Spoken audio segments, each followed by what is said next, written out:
nossa live de hoje é extremamente importante, porque eu sei que quem está começando e que é a maioria das pessoas que está participando comigo na live, né? A maioria das pessoas que está aqui e que me procuram está começando a fazer receitas sem glúten. E aí nós vamos ter um obstáculo, né, nesse início. Eu tive que enfrentar esse obstáculo e eu tenho quase certeza que, se não todos, né, mas a maioria de vocês também, ou enfrentaram ou estão enfrentando, que é pensar em desistir de fazer as suas receitas perfeitas sem glúten. Gente, vocês não devem desistir e eu vou te explicar por quê nessa live de hoje. Você vai entender por onde você vai começar a fazer suas receitas sem glúten para que elas fiquem perfeitas, para que elas deem certo, para você nem pensar em desistir, para que esse pensamento corra de você, tá, gente? Tá certo? Então, vamos lá. Quem é que pensa em desistir? Principalmente quem já faz receita, né? Quem já fez alguma receita e errou, ficou um pão seco, um bolo duro, um bolo que esfarela. Quem é que aí já errou receita sem glúten? Eu já errei. Várias, não foi uma só, tá? Quando eu comecei a fazer minhas receitas sem glúten, meus pães ficavam horrorosos. Eu tive que jogar os primeiros 8 pães que eu fiz, eu joguei direto no lixo. Teve um que me marcou muito, que eu fiz um pão de batata inglesa, e eu coloquei 6 ou 8 batatas nessa receita, de um pão pequenininho, que ficou dessa altura na forma. Ficou horroroso. Parecia um purê de batata mal feito, sabe? Então, esse me marcou muito. E eu acho que foi a partir dele que eu pensei, não dá pra ser assim. Eu preciso fazer alguma coisa pra melhorar esses preparos. Porque pegando receitas aleatórias por aí, né, não tava funcionando. E aí, então, nessa época, lá no início, quando eu comecei a fazer as minhas receitas e elas ficavam assim, eu pensei sim em desistir. Mas o que me movia? E eu acredito que movem vocês também. É a minha alimentação. Eu tenho doença celíaca. Eu preciso retirar o glúten da minha alimentação. Eu vou depender de uma terceira pessoa, de um estabelecimento, de um pão comprado para a minha vida inteira? Eu não posso fazer isso. Primeiro, eu não encontro esse tipo de produtos em quaisquer lugares, né? Tem mercado que não tem. O pessoal não vende essas coisas. Outra coisa, pouca opção. Outra coisa, caro demais. E o pior, né? Ruim. Então, gente, a gente não pode depender de outras pessoas pra gente ter uma vida saudável, segura, pra gente ter uma saúde boa, né? Não adianta a gente ficar comendo coisas que, né, são ruins, que tem contaminação ali, se contaminar, passar mal e comer porque não tinha opção, porque eu não sei fazer, porque, né, a gente não pode ser assim. Nós precisamos aprender a fazer, nós não podemos desistir de fazer as nossas receitas, porque a nossa alimentação depende dela. E foi isso que me moveu lá no início, quando eu comecei. Eu não desisti porque eu precisava daquilo, né? Então, o problema é que eu tava sozinha, né? Eu não tinha ninguém para me auxiliar. E foi muito na tentativa e erro. Então, eu estudava, né? Primeiro eu pegava a receita errada e fazia, achava que era só assim, né? Ia lá, fazia, não funcionava. Aí eu fui estudar. Só que o estudar uma receita sem glúten, para quem não tem experiência, não sabe onde buscar e nem o que funciona ou o que não funciona, pode ser um pouco desafiador, porque a gente estuda um pouquinho, né? Eu ia lá, aplicava aquilo e a maioria das vezes não funcionava, né? Então a gente precisava, eu precisava de alguém para me auxiliar e não tinha. Então meu aprendizado foi muito na tentativa e erro. Até que, depois de alguns anos, tá? Anos, isso mesmo, você não entendeu errado, foram anos de tentativas. Eu comecei a fazer, sim, então, as minhas receitas perfeitas, que eu fui entendendo ali as bases, né, o que a gente precisava para ter uma receita perfeita. Mas eu demorei anos até conseguir isso. E eu não quero que você passe por isso também, tá? Eu não quero que você demore anos, eu não quero que você gaste muito dinheiro com isso, porque eu jogava muito ingrediente fora. Eu não quero que você se frustre, que você se frustre, né? Consuma coisas contaminadas, consuma coisas com glúten por falta de opção. Eu quero te ajudar, eu quero encurtar o seu caminho, eu quero tornar o seu caminho mais rápido. Você vai alcançar os seus resultados muito mais rápido do que eu, porque eu vou estar aqui para te auxiliar, tá? Eu quero que esse caminho, que você entenda que é possível sim, que você é capaz sim e que vale muito, muito a pena a gente fazer as nossas receitas perfeitas, porque elas são deliciosas. Por isso que elas são perfeitas. Macias, fofinhas, úmidas e maravilhosas. Minhas alunas que estão aqui na live, meus alunos podem falar aí pra vocês. né, se não vale a pena. Vale a pena sim, a gente consegue ter resultados perfeitos se nós conhecermos ali as bases das nossas receitas e executarmos do jeito correto, tá? Bom, e se você tá aqui hoje, então, é porque ou você precisa retirar o glúten da sua alimentação, porque tem alguma restrição, ou porque você quer uma alimentação mais saudável, né? O glúten, a gente vê hoje em dia tantos sintomas relacionados ao glúten, né? Tantas doenças que são retiradas, que o glúten é retirado da alimentação por causa da sua capacidade de causar inflamação no corpo, né? Então, se você quer retirar o glúten da sua alimentação para ter uma vida mais saudável, você precisa aprender a fazer as coisas mais saudáveis, pães mais saudáveis. Não dependa de comprar no supermercado, porque lá, se você for ler o rótulo, né, a gente percebe que tem uma carga glicêmica muito alta, tem muita farinha refinada, muito açúcar, né? Então, aprender a fazer também para ter uma alimentação mais nutritiva, para você alimentar o seu corpo com nutrientes também, além de energia. Certo, gente? Opa, ficou escuro aqui? Bom, foi. Bom, e para isso você precisa entender algumas coisas para que você consiga acertar as suas receitas, fazer do jeito certo e não desistir. Você precisa entender algumas coisas. Eu quero que você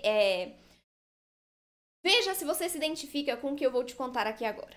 Quando eu descobri a minha restrição ao glúten, o que eu pensei, gente, quando a médica, foi uma gastroenterologista na época, que eu fiz a biópsia, né, do duodeno, e ela me deu a triste notícia: você é celíaca, você precisa retirar o glúten da sua alimentação. O que na minha cabeça inocente, né, saiu? O que eu pensei? Bom, é só ir ao supermercado e comprar tudo sem glúten. Fácil, fácil. O que aconteceu quando eu fui ao supermercado? Não tinha nada sem glúten. Tudo tinha glúten. Eu descobri que até um creme dental infantil tem glúten. Falei, pronto, agora nem escovar mais os dentes eu posso. Brincadeira, gente. Mas assim, foi muito desesperador, porque quando eu cheguei ao mercado para comprar o que tinha sem glúten, eu achei uma ou duas opções de pães, uma ou duas, e não era em todo supermercado, só nessas grandes lojas que a gente encontrava na época, né? Biscoito, 2 ou 3 biscoitos caríssimos, caríssimos. E não sei se você já experimentou aquele biscoito de arroz, que era o que tinha, era o mais comum, né? Era o que tinha no supermercado. Eu lembro até uma história. Um dia eu cheguei, né, lá no supermercado, no caixa, passei o biscoito de arroz pela mulherzinha, né? A mulherzinha falou assim: nossa, mas você vai comer esse biscoito aqui? Ele é tão ruim, parece isopor. Falei, é verdade. Ele parece isopor. Quem já comeu biscoito de arroz? Tem gosto de nada aquele trem, gente. É biscoito, é isopor puro. Aí você passa uma geleia pra ter gosto de geleia, né? Mas é um isopor. E eu tinha que comprar aquilo porque eu não sabia fazer biscoito. E eu, né, assim, um lanchinho rápido, a gente precisava de alguma coisa. E aquilo era o que tinha. Então, eu fui tentar aprender sozinha, né? Aprendi sozinha na tentativa e erro, como eu já contei pra vocês. Estudei bastante até conseguir alcançar os meus resultados perfeitos. Levei anos até conseguir isso, né? Os primeiros anos foram muito difíceis. Eu comi muita coisa ruim, eu passei muita vontade, eu joguei muito dinheiro no lixo. E aquilo não era só o dinheiro, né? Não era a questão financeira em si. Claro que também, porque eu gastava muito jogando coisa fora. Mas era a sensação de incapacidade. Era a sensação de eu não conseguir fazer nenhum bolo que eu pudesse comer. Imagina isso, eu não sei fazer, não consigo fazer nenhum bolo, né? É muito ruim essa sensação. Eu tive ela por muito tempo, né? Porque eu sei também que você teve ou tem essa sensação, porque a gente se sente incapaz. Deve ser algum problema comigo, eu pensava. Deve ser eu que não sei fazer isso, né? Eu não devo ter o dom, eu não devo levar jeito pra cozinha. Eu pensava, nossa, mas a minha mãe faz tanta coisa gostosa, com glúten, claro, né? Será que eu não tenho nenhuma veia, assim, de culinária ali, né? A Valéria até lembrou de uma coisa interessante. Exclusão social. Você acha que eu não tive isso, não? Eu tive isso sim. Eu parei de sair. Eu já não sou muito de sair, mas eu reduzi, tipo, pra 0%. Eu não saía mais porque a gente saía pra almoçar com a família, aos domingos, às vezes. Nada. Não saía mais pra lugar nenhum. Por quê? Eu não podia comer, não tinha nenhum lugar que eu pudesse ir pra me alimentar com segurança. Teve até uma vez que eu fui num restaurante famoso aqui de Brasília. Antes, eu liguei lá, perguntei, olha, vocês oferecem pratos sem glúten? totalmente sem glúten? Sim. Falei com o gerente do restaurante. Sim, oferecemos, não sei o quê. Era o meu aniversário. Chegamos lá no meu, né, na hora da janta, eu acho que era janta. Chegamos lá, olhei o cardápio. O que que tinha no cardápio? Baixo teor de glúten. Falei, gente, isso não é sem glúten. Ah, porque a gente faz na cozinha contaminada. Então não fala por telefone que vocês oferecem pratos seguros para celíacos, porque não é isso, é mentira. Resumo da história. Eu tive que comer o bolo de aniversário que eu levei, né? Por quê? Porque não tinha nada que eu pudesse comer.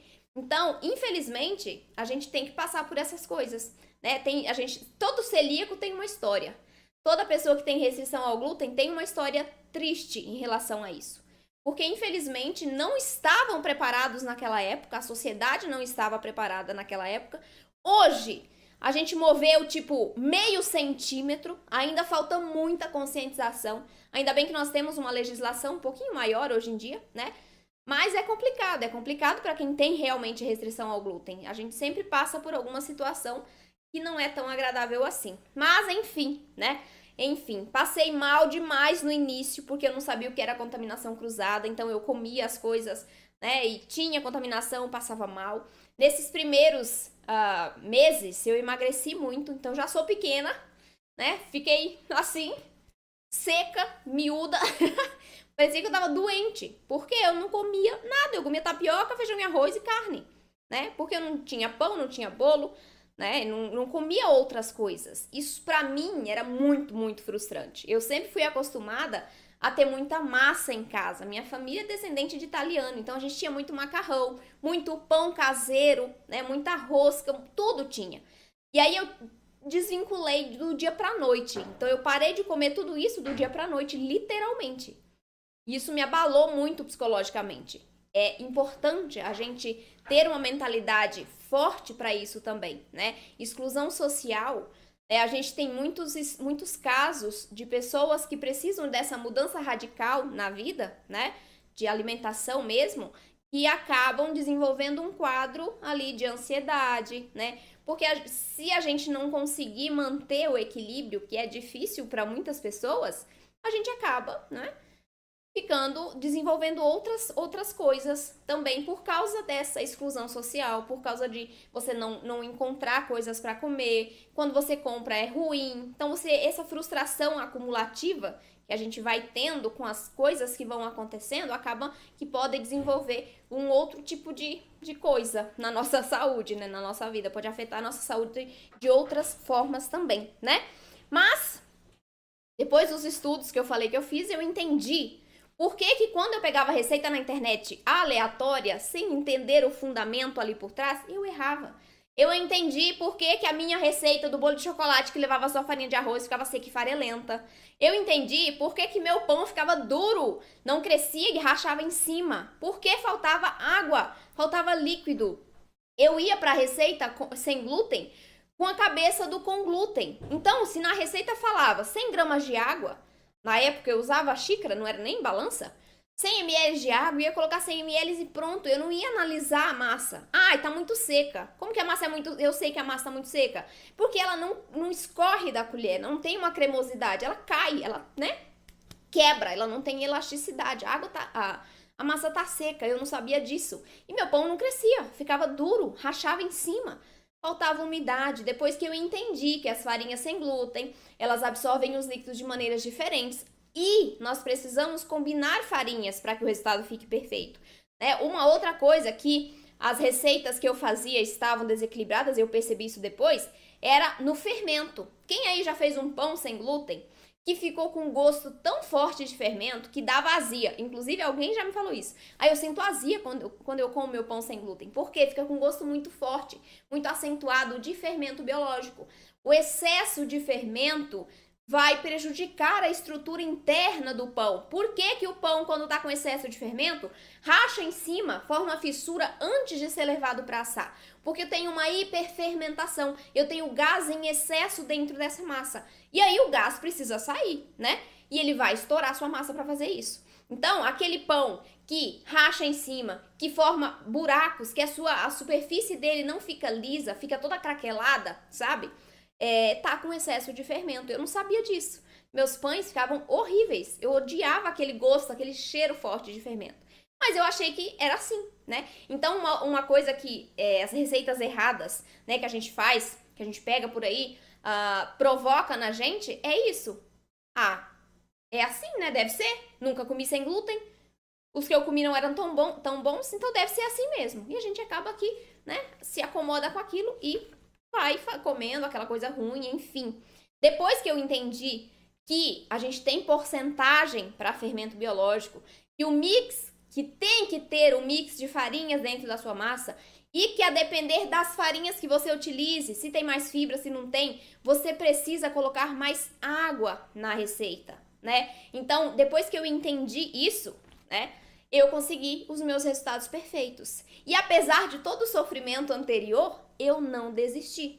Eu não desisti porque a minha alimentação, a minha saúde dependiam daquilo. Dependiam de eu aprender a fazer uma receita que ficasse boa. Eu precisava de fazer um bolo, fazer um pão, porque a gente não vive sem isso, né? A gente precisa comer um pão, um bolinho, um pão todo dia de manhã. Gente, era sagrado. E eu passei mais de ano comendo tapioca de manhã. Eu não aguentava mais ver tapioca na minha frente. Né? A gente enjoa, a gente precisa de diversidade, a gente tem que aprender os fundamentos para a gente desenvolver e fazer qualquer tipo de receita. A gente não passa a vida inteira comendo um tipo de pão, comendo um pão comprado, comendo um bolo comprado, comendo um tipo de bolo só. Nós precisamos aprender os fundamentos, as bases para fazermos qualquer receita que a gente tem vontade. E receita só não resolve o seu problema. O jeito que você faz o bolo de chocolate é diferente do jeito que você faz o pão de forma. E é diferente do jeito que você faz a coxinha, o pastel, a empada. Então, a gente precisa entender as bases, os fundamentos, os ingredientes, os processos ali, para entender o que vai ser usado para determinado tipo de receita. Eu não aplico a mesma mentalidade do pão de forma para o pão francês. São coisas diferentes, são objetivos diferentes. E é isso que você precisa aprender. Não seja uma replicadora de receitas. O que é isso? Vai lá na internet, pega uma receita qualquer, sem análise nenhuma, tá? E executa e dá errado. Não faça isso. Por quê? Porque você vai executar a receita. Se ela ficar seca, você não vai saber como corrigir. Esse conhecimento vai te permitir já julgar a receita antes de você fazer. Inclusive, eu tenho alunas que me relataram isso. Olha, hoje, quando eu quero fazer uma receita que não tem no curso, né? Eu vou lá, olho a receita, analiso. Será que tá certo? Será que tá equilibrada? Ela já tem essa capacidade de fazer uma análise e saber previamente se aquela receita vai funcionar ou não. Se não funcionar na análise delas, elas nem fazem. Isso reduz desperdício de dinheiro, de ingrediente, de energia sua que você coloca fazendo aquela receita, né? E uma coisa que vocês têm de vantagem e que eu não tive é ajuda. Eu estou aqui disposta a ajudar vocês que estão começando agora, que não conseguem acertar suas receitas, que querem melhorar as suas receitas. Eu estou aqui para ajudar vocês. Então, para encurtar esse caminho, para que ele seja mais saboroso, para que ele seja mais rápido e também mais econômico, vocês têm que pedir minha ajuda, tá? Então, eu faço live aqui, essas lives de aquecimento são para vocês tirarem suas dúvidas, para vocês conhecerem o básico das receitas, para vocês terem a minha ajuda. Eu estou aqui disposta a ajudar porque eu sei que sozinha é muito, muito mais difícil, é muito, muito mais demorado. E eu não quero que vocês demorem anos até conseguir fazer as suas receitas perfeitas, tá? Então, tem alguns passos que vocês precisam entender aí para conseguir acertar as receitas e não desistir delas. Primeiro passo, antes de você fazer mesmo efetivamente a receita, colocar a mão na massa ali, vocês precisam entender algumas coisas. Exemplo, ou o que está acontecendo na receita. Você precisa entender os ingredientes que você está utilizando, se você está usando água, se você está usando leite, se você está usando farinha de arroz, se você está usando farinha de arroz integral ou branca, né? Se você vai usar um método X de preparo ou um método Y, você precisa entender os modos de preparo das receitas. Vocês precisam entender como que vocês vão executar aquela massa. Vocês podem deixar a massa parada na bancada? Como que é a ordem de adição dos ingredientes? É isso que vocês precisam entender. Como que eu asso a minha receita de pão sem glúten? Né? É igual um bolo? o pão francês é igual ao pão de forma? A gente precisa conhecer isso antes de executar as receitas. Uma das coisas que vocês precisam saber é que, por exemplo, um ingrediente da receita não vai agregar uma característica na massa, ele agrega várias características na massa. Exemplo de um ingrediente que não agrega só uma característica: farinha de linhaça. Eu gosto muito de usar a farinha de linhaça, principalmente nas receitas de pães sem glúten, principalmente pães de forma. Por quê? Porque a farinha de linhaça, ela é nutritiva, ela é rica em ômegas 3 e 6, então ela vai trazer valor nutricional para a nossa massa, para o nosso corpo, vitamina, mineral, proteína, fibra. Então a farinha de linhaça, ela é incrível, só que ela deixa sabor residual, tá? Então você não pode usar em excesso essa farinha. Mas essa farinha, qual é a função principal da farinha de linhaça? Trazer liga para a massa. Ela é até usada para substituir os ovos. Por quê? Porque a farinha de linhaça tem uma substância dentro dela chamada mucilagem. Olha só, é a mesma substância que tem dentro do psyllium. O que essa mucilagem faz? Quando você mistura água com farinha de linhaça, deixa descansando ali por uns minutinhos, o que vai ficar? Essa água vai se transformar em quê? Ela vai se transformar em uma solução viscosa. Por quê? Por conta da mucilagem. Então, a água em contato com a farinha de linhaça tem essa capacidade de formar uma solução viscosa que vai poder ser usada para substituir os ovos em algumas receitas, por conta dessa elasticidade, dessa liga que a farinha de linhaça com a água vai transportar para a nossa receita. Você pode usar essa farinha de linhaça para trazer umidade para sua massa, porque ela é rica em gorduras, para trazer maciez para sua massa também. Então perceba só, um ingrediente vai atuar em vários pontos dentro da nossa massa. E a liga que ela vai fornecer como função principal vai auxiliar, por exemplo, num crescimento uniforme da sua massa. Olha só como é interessante, né? Um ingrediente que você está utilizando pode modificar completamente a sua receita, se você souber utilizar esse ingrediente do jeito certo. Então, conheçam os ingredientes que vocês estão usando, conheçam os processos que vocês estão aplicando dentro da receita.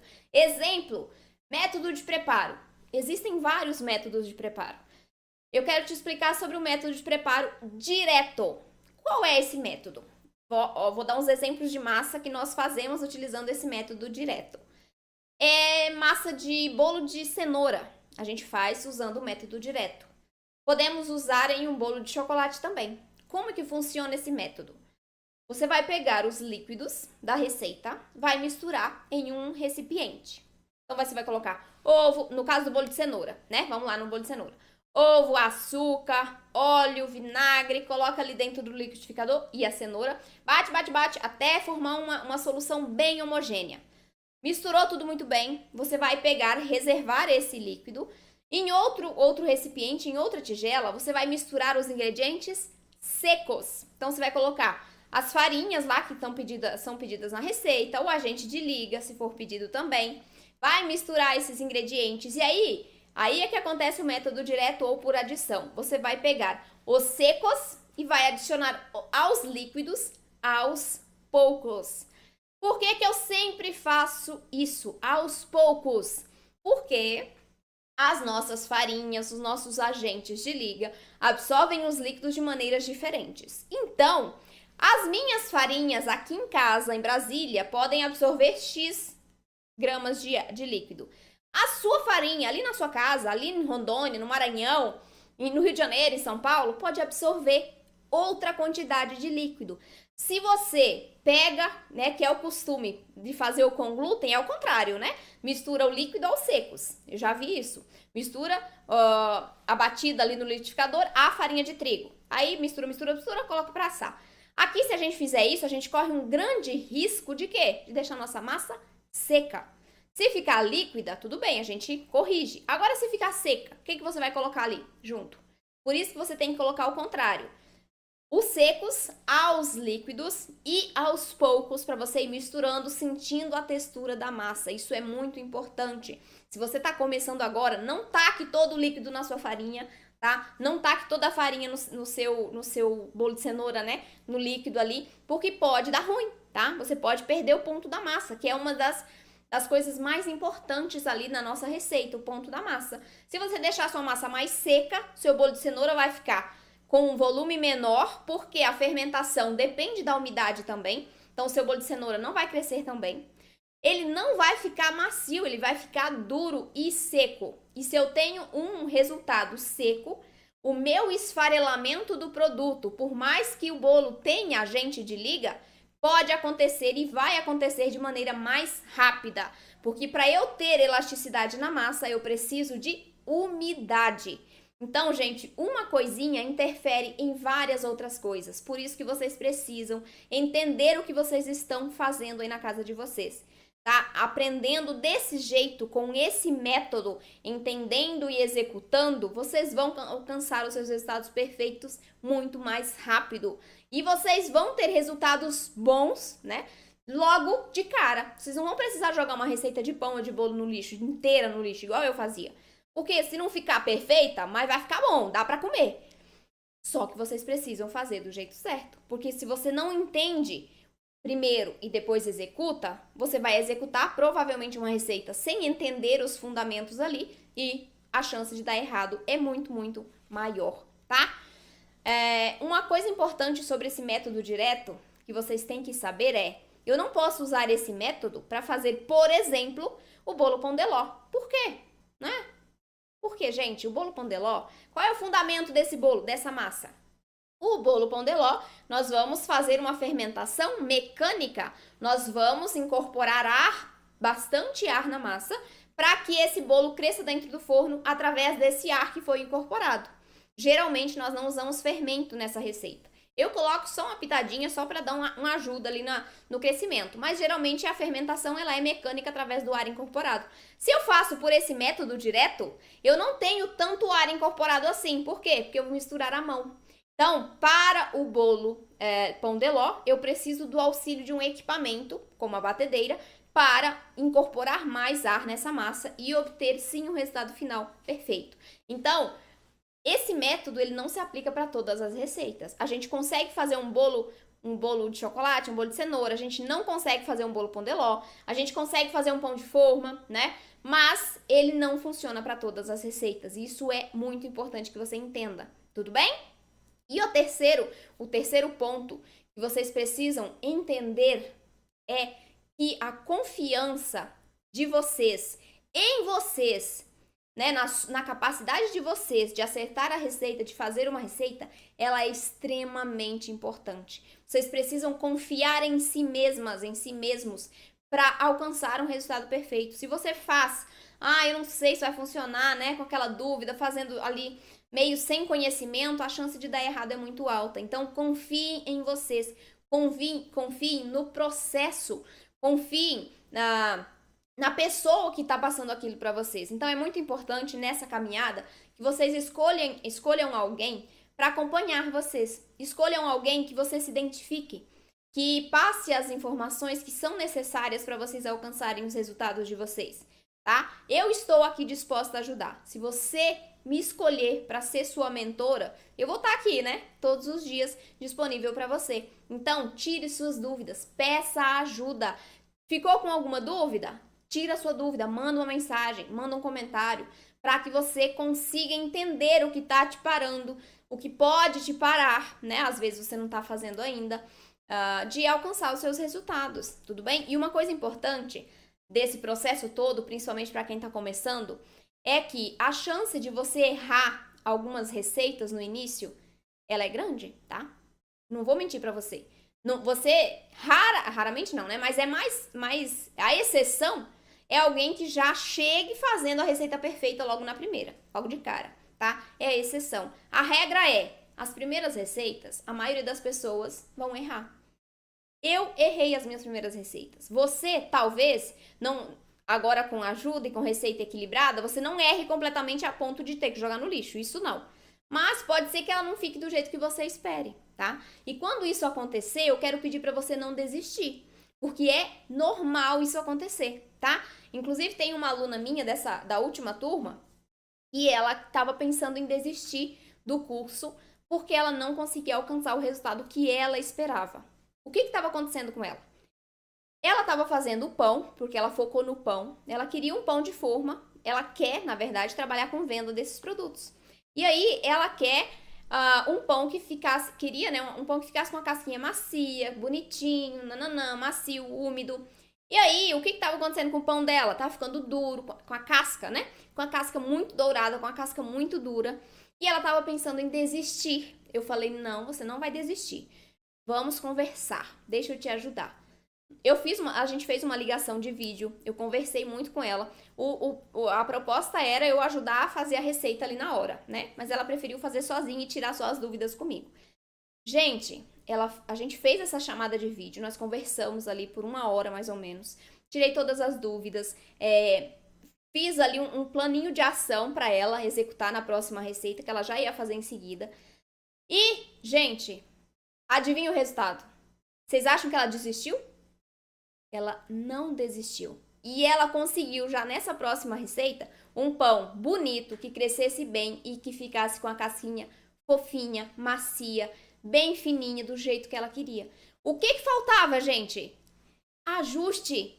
Só um ajuste de temperatura no forno. Ela não estava errando a receita funcionava.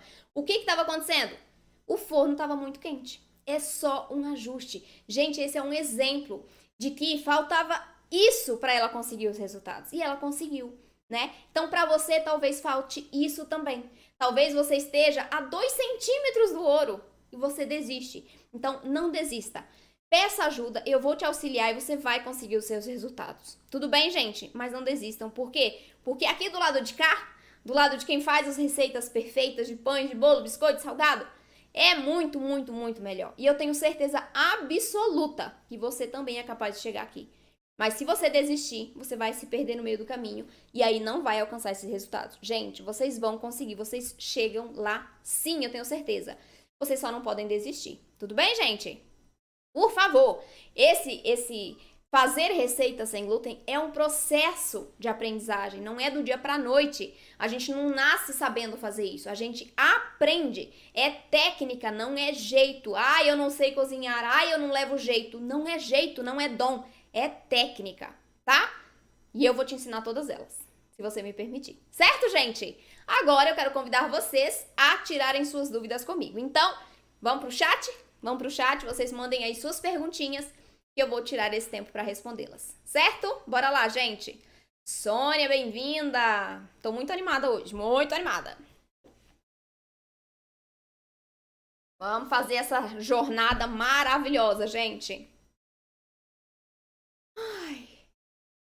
Bora lá. Vamos ver. Com você em pouco tempo, te seguindo, já melhorei os meus pães. Você explica muito bem, gratidão. Fátima, sempre presente, eu lembro de você. Que bom, fico muito feliz.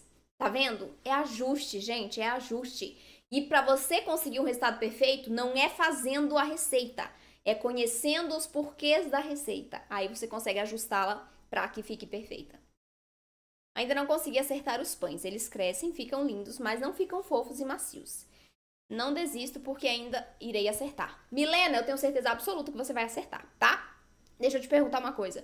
Essa receita que você tá fazendo, ou você já fez alguma receita minha que tem aqui no canal do YouTube?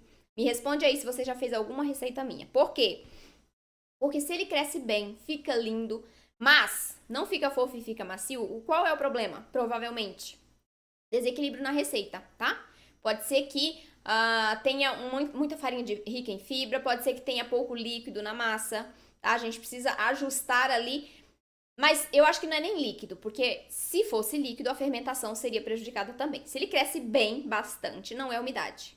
Pode ser combinação de ingredientes. Talvez você não esteja utilizando os ingredientes necessários para trazer maciez e umidade, né? Não é só trocar a farinha de trigo por uma combinação de farinhas. É usar ingredientes diferentes ali para que o resultado fique macio e fofinho também. Rita, bem-vinda, boa noite. Já tá boa noite, né? Aqui já tá escuro. Salvador, Bahia, bem-vinda, Ana. Eu mesmo, quando fazia pão com farinha de arroz, ficava horrível. Não é, Ana? Eu também fazia pão com farinha de arroz no início. Seco, esfarelava tudo. No outro dia tava parecendo um pau de duro. Horrível, gente. Não prestava. Não prestava. Deixa eu ver aqui no Instagram as perguntinhas. Vamos alternar hoje entre o Instagram, YouTube e Facebook. Oh, meu Deus, não consigo subir, peraí. Aí, foi. Meus dedinhos são grandes.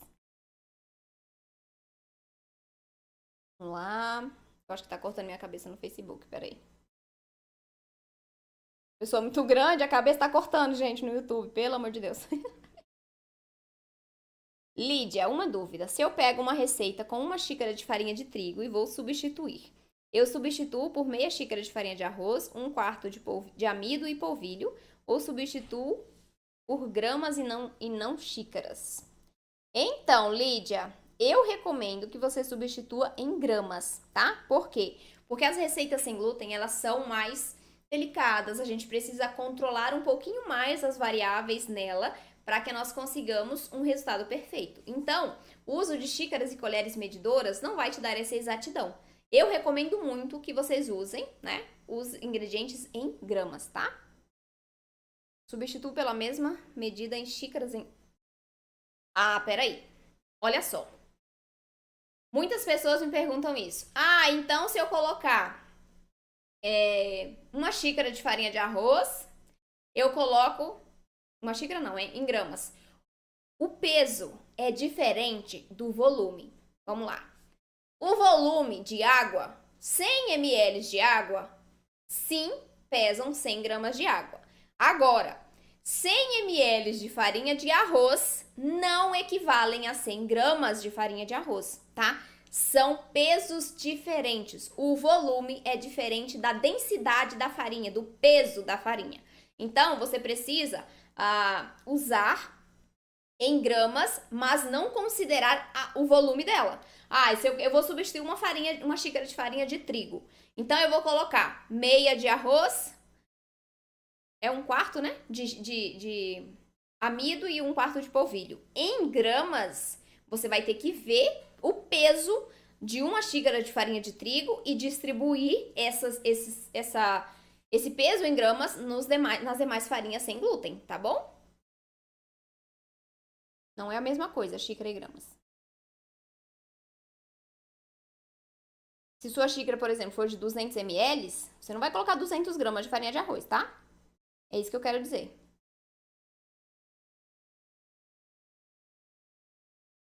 Não consegui achar as receitas no YouTube. Ana, vai lá dentro do meu canal e procura playlist ou vídeos. Vídeos é melhor. Vai lá em vídeos dentro do meu canal que estão todas lá, tá? Porque meu pão fica seco, muito seco. Lave. Então, por que o pão fica seco, gente? Pode ser desequilíbrio na receita, pode ser que o seu pão não tenha os ingredientes necessários para que ele fique macio e fofinho. Se ele fica tão seco assim, pode ser desequilíbrio na água. Pode ser que a sua massa, as suas farinhas estejam absorvendo muito líquido, ou essa receita é desequilibrada e tem líquido insuficiente, tá? E aí, quando a gente tem uma massa seca, já crua ali, uma massa mais consistente, que não gruda na mão, o resultado final ele vai ficar seco também. Se ele fica seco, ele não cresce bem e esfarela. Então, pode ser falta de líquido ou pode ser desequilíbrio nos ingredientes. Fiz o pão brioche, mas fiquei em dúvida sobre a quantidade de vinagre. Está em gramas. É assim mesmo? É assim mesmo, tá, Navarro? Ângela. É assim mesmo, tá? Em gramas. Tudo em gramas, gente. Pra gente ter mais exatidão nas nossas receitas. Oi, Nancy! Bem-vinda! Nancy, minha aluna maravilhosa. Saudade de assistir suas lives. Feliz em fazer suas receitas. Super prof. Que bom, bem-vinda, viu? Que bom que você tá aqui. Tava sentindo sua falta também. Apesar de lá na comunidade de alunos você estar sempre presente. Vamos lá. Também não desisto. Já fiz umas 2 vezes o pão sem glúten. Não consegui fazer como a chefe, mas vou tentando. Rosa, não desista, tá? Observe bem o ponto de hidratação da receita que eu mostro no vídeo. Observe ali o forno. Ah, uma coisa importante. Naquela receita, eu acho que eu coloquei o forno a 220 graus, se eu não me engano. Em alguns fornos, essa temperatura ela pode ser muito alta, como foi o caso da minha aluna. Então, baixa essa temperatura. Se ele tá ficando muito dourado, se ele tá ficando com a casquinha mais dura, dá uma baixada na temperatura se for isso, tá bom? Eu não sei como que estão ficando esses seus pães. Se você quiser me descrever mais aqui na live, eu te explico melhor, tá bom? Eu fiz um pão sem glúten, mas ficou borrachudo, né? Eu imagino, né, Dalva? Por que o pão sem glúten fica borrachudo? O que ele tem em excesso? Será que alguém sabe? Liga, elasticidade em excesso. Então pode ser a combinação de farinhas que você usou, pode ser o agente de liga, se está em excesso na sua massa, o seu pão vai ficar borrachudo, tá? E pode ser, junto com isso, excesso de líquidos. Então o seu pão vai ficar parecendo miolo de pão de queijo. Bom, pode ser alguma dessas coisas aí. Meu sonho é acertar o pão francês. Edilaine, você já fez a receita do pão francês que tem aqui no canal? Me diga aí se você já fez. Débora, pra mim falta tudo. Conhecer as farinhas, entender os processos e saber interpretar as receitas. Mas vou chegar lá. Débora, com certeza você vai chegar lá. E você deu um passo muito importante pra isso, né? Você tá dentro do curso e lá tem tudo isso que você precisa aprender, viu? Arrasou! Ainda não fiz nenhuma receita sua. Milena, então faz assim, testa uma receita minha e depois você, se tiver dúvida, se não ficar como você espera, coloca lá embaixo da receita o comentário que eu vou te responder, tá bom? Testa, segue do jeito que eu ensinei, tá? Entenda ali. Qual é a diferença das receitas que eu ensino aqui para algumas outras receitas que tem por aí? Primeiro que elas são equilibradas, porque eu testei várias vezes e milhares de pessoas do mundo testaram também. Segunda coisa, quando você está fazendo uma receita minha, você pode perceber que antes de fazer a receita, você entende os ingredientes, os processos, os equipamentos, os utensílios que eu utilizo para aquela receita, a forma, o forno. Isso é muito importante. Você entende o que você está fazendo antes de fazer, tá? Então é muito importante isso. É possível misturar várias farinhas numa receita adequando os outros ingredientes? Dionis, com certeza. O recomendado para as farinhas sem glúten é justamente fazer isso. Misturar várias farinhas, claro que com técnica, né? Sabendo o que você está misturando aí, quantidades, enfim. Mas sim, a gente mistura várias farinhas para ter um resultado perfeito. Eu tenho até medo de fazer novamente pão sem glúten, fica borrachudo, não sei dividir. Dalva, vamos fazer assim? Pega uma receita que tem aqui no canal, deixa eu te indicar uma. Faça a receita do pão de batata doce, que tem ali no canal do YouTube. Quem tá começando agora e quer fazer um pão, faça essa receita. Gente, essa receita, ela é simples de fazer, dá um resultado perfeito, macio, fofinho, cresce bem, com a casquinha macia, douradinha. Então faça essa receita quem tá começando, segue exatamente os passos que eu recomendo. Siga, observe ali o ponto de hidratação dessa massa, o ponto da massa, tá? Que você vai conseguir um resultado muito, muito maravilhoso. Dalva, faça isso, tá? Não desista. Porque você vai conseguir fazer essa receita. Não desista. Quero ver, hein? Depois nas próximas lives, que agora é bom, né? Porque todo dia eu tô aqui, então eu vou cobrar. Sou dessas. Ai, Senhor. Quero fazer um curso teu. Maria, vamos providenciar isso, né? Mas primeiro vamos trabalhar aqui nas nossas lives maravilhosas todos os dias, para você aprender muito ainda e depois participar da jornada. E lá você vai aprender o caminho certo para fazer suas receitas perfeitas. Tô seguindo tudo passo a passo, tá ficando tudo uma delícia. Bolo, pão, arrasou, linda! Muito bom, parabéns, que coisa boa. O seu bolo de chocolate com café é o bolo mais delicioso que já acertei em fazer. Não conseguia fazer bolos de chocolate nem quando podia fazer de trigo. Cris, que coisa boa. Cris, minha aluna também. Esse bolo é delicioso, né? Tem até uma outra aluna minha, a Mari, que ela vende. E esse bolo aí é o carro-chefe dela, segundo ela. Vende muito. Muito bom mesmo. Vamos lá. Tenho feito tanto pão que minha mãe perguntou se eu ia virar padeira. Rosana! Isso aí, Rosana. Acho que você também é minha aluna, né? Eu lembro do seu nome.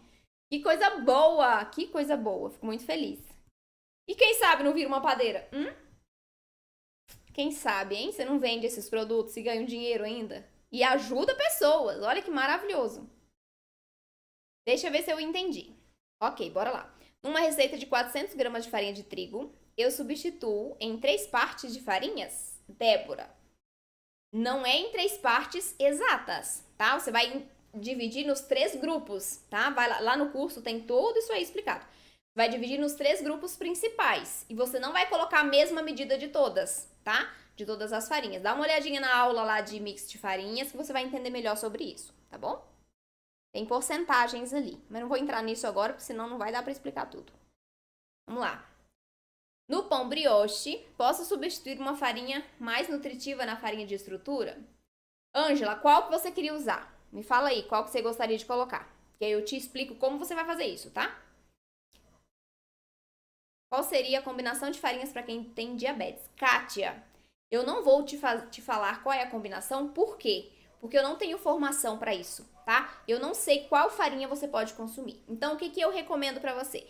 Você vá até seu nutricionista, dê as opções de farinhas para ele, e aí ele vai te indicar uma combinação, e aí depois você pode trazer essa combinação para mim que eu te ajudo, tá? Mas aqui eu não vou te falar qual é a combinação de farinhas que você pode usar, porque eu não quero afetar a sua saúde, já que eu não tenho formação para isso. Tudo bem?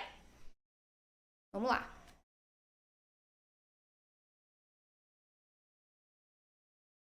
Quero melhorar a qualidade nutricional do mix. Quero colocar farinha de amêndoas. Qual farinha ou azeite devo mexer? Simone, você pode adicionar a farinha de amêndoas sem mexer na receita, mas essa proporção tem que ser menor. Então, por exemplo, se no seu bolo ou o seu pão, você não falou se é pão ou bolo, né? Não. Um bolo, por exemplo, você está fazendo um bolo que leve 200 gramas de farinha ao todo. Você pode colocar ali uns 30 gramas de farinha de amêndoas, tá? Para dar mais maciez, para dar mais umidade e melhorar o valor nutricional. Até essa quantidade, você não precisa mexer na receita. Acima disso, acima de 50 gramas, aí você vai ter que diminuir a quantidade de óleo, tá? Diminui aí a quantidade de gordura e a proporção vai ser definida pela quantidade de farinha que você vai colocar. Então, não tem como eu te dar uma proporção, porque depende da quantidade de farinha de amêndoas, tá? Mas saiba que, se colocar ali acima de 50 gramas de farinha de amêndoas num bolo, você precisa ir reduzindo a quantidade de gordura, senão sua massa vai ficar pesada, tá bom? E gordurosa, né? Oleosa na mão. Denise, o meu forno elétrico é a treva. Adorei. E o a gás também. Sei que se eu fizer o pão, não vai chegar na temperatura certa. Vou comprar o termômetro e a balança para não errar. Excelente, Denise, é isso aí, tá? Já veio com a pergunta e a resposta. Compre um termômetro para você garantir ali e saber, né, qual é a temperatura que tá acontecendo ali dentro do seu forno, tudo bem? Adorei o a treva. Tinha uma amiga minha que ela falava isso também. Achava muito engraçado. Já fiz algumas receitas, nem todas deram certo, mas continuo e sempre vou tentando melhorar. Isso aí, Geucemina, tá? Certíssima! Tem que continuar, gente. É possível sim nós fazermos pães, bolos, esfirra, pastel, empada, tudo perfeito. O que a gente precisa é entender um pouquinho ali da receita antes de executar. Fechou? E não desistir, com certeza. Eu fiz o pão de batata doce e ficou fofinho a receita sua. Que bom, Ana Lúcia. Olha aí, gente. A Ana Lúcia já fez o pão e ficou uma delícia. Então, façam também. Num pão de forma que leva 150 gramas de farinha de arroz, qual porcentagem posso colocar de farinha de linhaça? Vamos lá, gente. Olha só. São coisas diferentes, tá? A farinha de arroz não pode ser substituída pela farinha de linhaça. São funções diferentes na massa. O que você pode fazer? Você pode trocar a farinha de arroz por uma farinha mais nutritiva, mas que também dê as mesmas funções dela. Então, você pode trocar, por exemplo, por farinha de grão de bico, tá? E a farinha de linhaça, você vai usar no lugar do polvilho doce, tudo bem? Não na proporção completa, senão vai deixar sabor residual, mas você pode substituir uma parte aí, tudo bem? E para a farinha de arroz, você usa outra farinha, que também vai trazer estrutura para a massa. Comente sobre o forno, porque estou apanhando do meu. Qual é o melhor tipo? Você indica algum modelo? Manuel, olha só. Eu gosto muito do elétrico, né? Por quê? Porque o elétrico a gente atinge a temperatura muito mais rápido e a gente controla essa temperatura muito melhor do que o a gás. O meu, eu não sei se vocês estão vendo, né? É esse aqui, que tá no Instagram, no YouTube. Meu forno é da Fischer, tá? Esse daqui da linha Fitline. Ele tem 2 resistências e 2 botões. Então, eu ligo a resistência de baixo e a resistência de cima. Isso é importante, que tenha essa divisão. Por quê? Porque eu não posso assar pães e bolos com a resistência superior ligada, porque eu vou provocar diferenças no meu resultado final. Posso queimar massa, pode ficar crua, né? Ela pode não crescer bem, pode baixar, enfim. Tem vários prejuízos se a gente assar esses produtos com a resistência superior ligada. Então, escolha um forno que tenha divisão, tenha 2 botões. Um para ligar de baixo e outro para ligar de cima.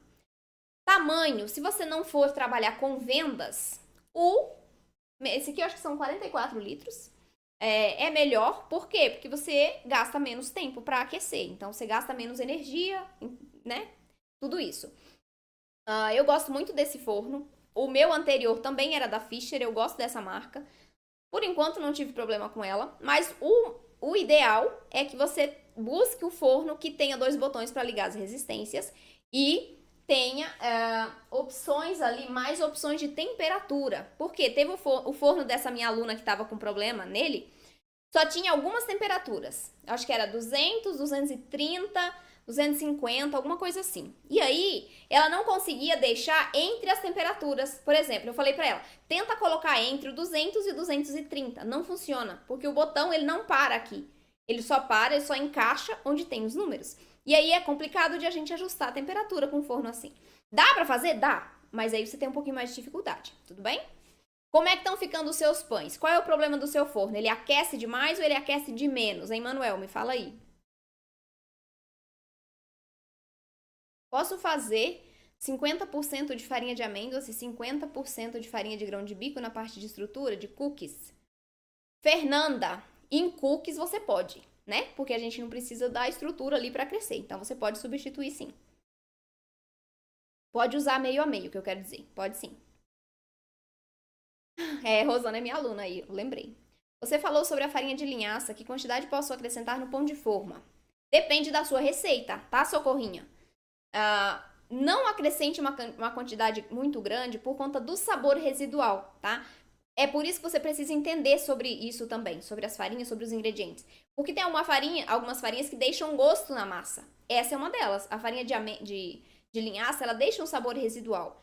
E tem o processo de conservação também para não acentuar esse sabor. Mas enfim, a quantidade tem que ser menor. Então, você pode colocar, como eu citei o exemplo, a cada 200 gramas de farinha de mix de farinhas, né? Você pode substituir ali uns 10% desse mix por farinha de linhaça, tá? Substitui a farinha certa, por favor. Não vai trocar a farinha de arroz pela de linhaça, não, tá bom?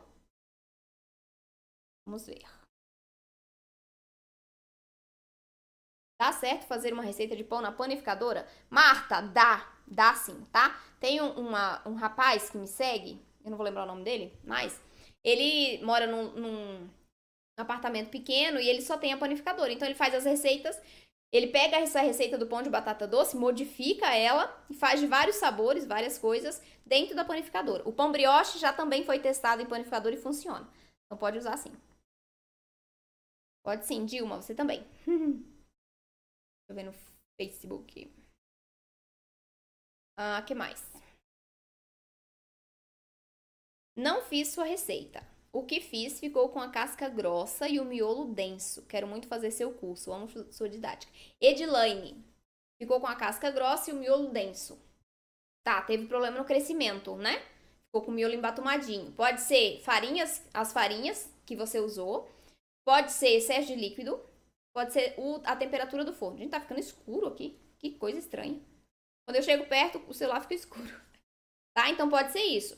Ou a temperatura do seu forno tá muito baixa e aí ele não vai desenvolver direito e o seu pão vai ficar com a casca grossa porque ele fica muito tempo exposto à temperatura e a casca resseca. Mas eu acredito que seja equilíbrio de receita mesmo esse problema, tá? Então, podem ser as farinhas que você esteja utilizando que tá deixando o miolo mais pesadinho, mais embatumado. Fiz a pizza sem glúten da sua receita. O ponto da massa qual seria ideal? Pois às vezes fica mais mole. Eu tento corrigir com arroz até ficar no ponto que desgruda da batedeira. É muito seco. Como é que fica ela depois de assada, André? Olha só, essa receita de pizza que tá ali no canal, eu já fiz ela naquele ponto que eu mostrei no vídeo, mais mole, que espalha com a colher na massa, na forma. E eu já fiz mais firme, que eu consigo dar uma apertada na forma assim. Dos dois jeitos fica perfeita, tá? Então, se fizer mais sequinha, funciona. Se fizer no ponto que eu mostrei, funciona também.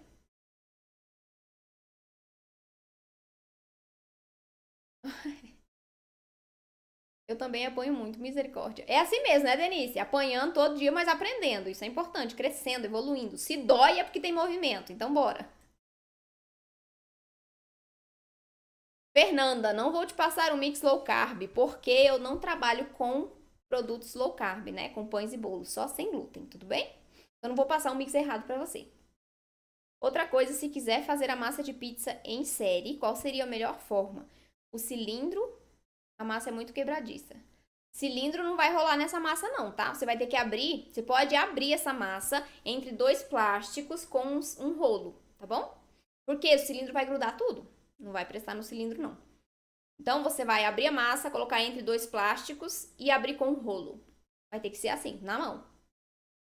Cilindro não rola.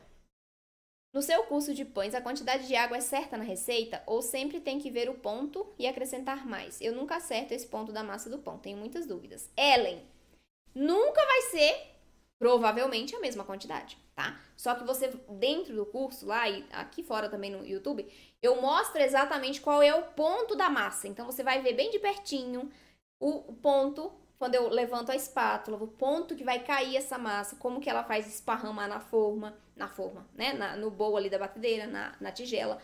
Então, é muito importante você ter um conhecimento sobre as farinhas, sobre os pontos diferentes ali dos pães. Isso você aprende dentro do curso, tá? Mas nunca vai ser a mesma quantidade. Provavelmente não, porque as farinhas são diferentes, né? Não tem como eu garantir, olha, você vai colocar 100 gramas nessa receita, 100 gramas de água. Não tem como eu te garantir isso. Pode ser que você precise mais, pode ser que você precise menos, tá? Isso não depende de mim, depende da farinha, nem da receita, da farinha, tá?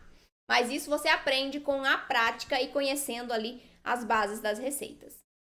A massa de pizza dura quanto tempo na geladeira? Qual seria a melhor forma de congelar depois de pré-assada? Enrola em plástico filme e congela. E na geladeira ela dura ali uns 5 dias. Depende do recheio, tá? Não necessariamente da massa. É do recheio que você coloca. E se for congelar pré-assada, é sem recheio, tá? Depois você põe o recheio na segunda parte da cocção. Ele está aquecendo desordenado e tem um termômetro analógico, mas varia muito, fica instável. Estou pensando em comprar um por condenação? Deve ser o que tem o ventilador, né? Não sei se ele doura, ó. Muito obrigada. A ventilação deve ser, né? Ele doura sim, tá? Esse por ventilação. Só que ele é mais potente. Então, ele vai assar, vai distribuir a temperatura mais rápido dentro do forno. Ele pré-aquece mais rápido. Ele aquece mais. Então, você precisa baixar um pouco a temperatura do que é recomendado na receita. Mas funciona normalmente. Essa parte de desordenado, o aquecimento desse forno, pode ser, se for um forno mais antigo, que ele esteja entupido, né? Você já viu o forno que está desregulado ali? Então, talvez, se você levar ele para assistência, já resolva o seu problema. Você não precisa comprar outro, tá? Pode ser que esteja só desequilibrado aí dentro do forno mesmo. O que mais? Se usar azeite sempre no lugar do óleo, fica com gosto forte? Margarete, querida, depende, tá? Depende da receita. Por quê? Porque depende da quantidade. Se você tá fazendo um bolo, que a gente coloca ali 90 gramas, né? 100 gramas de gordura, depende do tamanho do bolo e dos ingredientes. Se você colocar azeite no lugar do óleo, vai ficar com gosto residual, tá? Agora, se é num pão que vai uma quantidade menor e o pão já é salgado, já tem um gostinho mais, né, que o azeite combina, aí não vai ficar com gosto tão aparente. Mas, sim, deixa sabor residual, então a depender da quantidade que você use, o seu resultado vai ficar com sabor residual também.